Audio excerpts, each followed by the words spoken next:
Maintenance of Sydney Metro is a critical part of the operation of the whole system.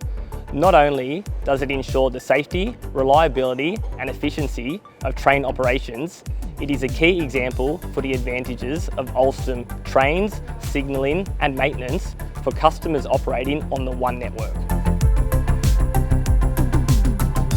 Since 2019, our trains have completed 84 million customer journeys, travelling 18 million kilometres since opening.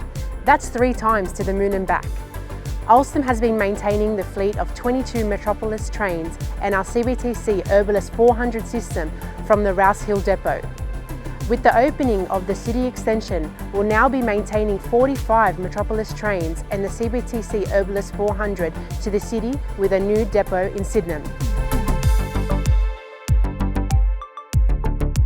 We operate 24/7 to meet the daily operational requirements to keep the city moving fastly, efficiently and always safely. Alstom uses Health Hub system to monitor the system performance on a real-time basis. Health Hub is another example of a smart digital system delivering data and insights to make our maintenance services even more efficient. Our presence on the project has helped create job opportunities for the greater Sydney area and beyond. And we have built a strong relationship with the local community and universities. Delivering for people and the planet, this is what we do.